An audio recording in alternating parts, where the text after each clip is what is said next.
Today, I'm going to cook chopsuey stir fry.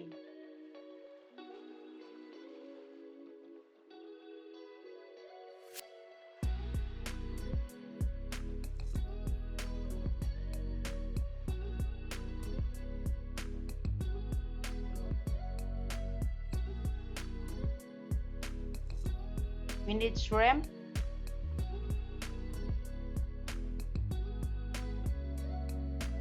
pepper, salt, oyster sauce, corn flour, red and green bell pepper,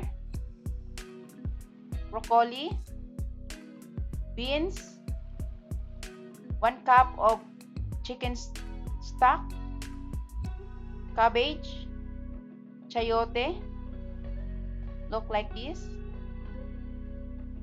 carrots, cauliflower, mushroom, potato, onion, and garlic. First, we will make our chicken broth, 1 cup of water, and add 1 chicken broth.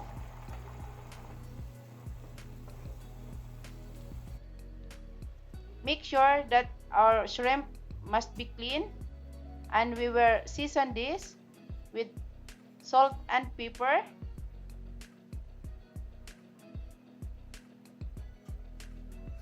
Mix well. Now our shrimp is ready. We will fry like a 2 minutes fry. Put the garlic, onion,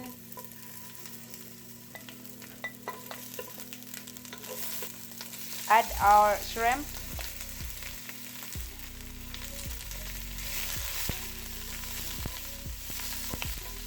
We will just make this one at 2 minutes. We will not overcook our shrimp. Set aside.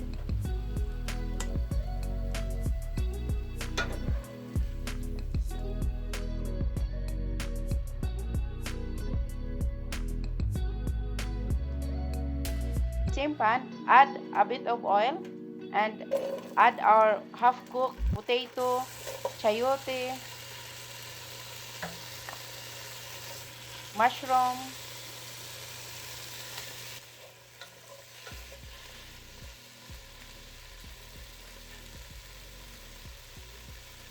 season with pepper,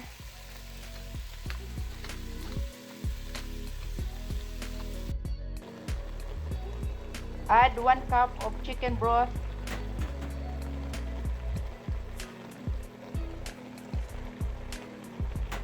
just mix well, then add the beans, carrots,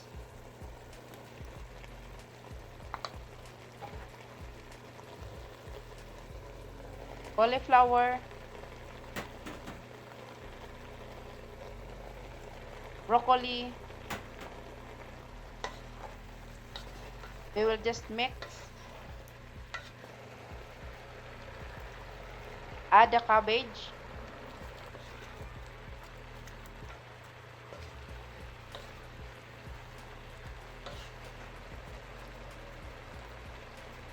I mix the corn flour and oyster sauce in a half cup of water.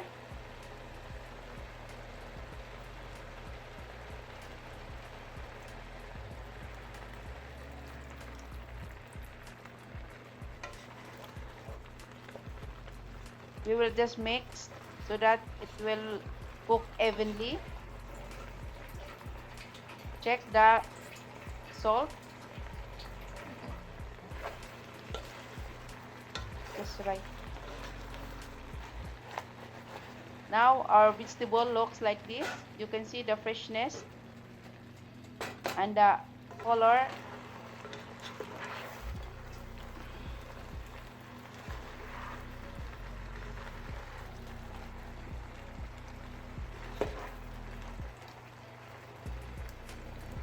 Add the bell pepper and the half-cooked shrimp we made before.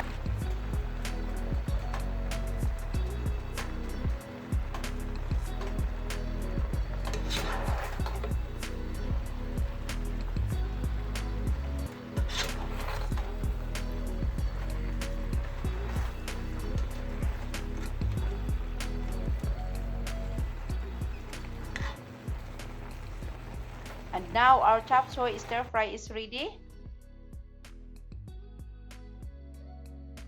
So yummy.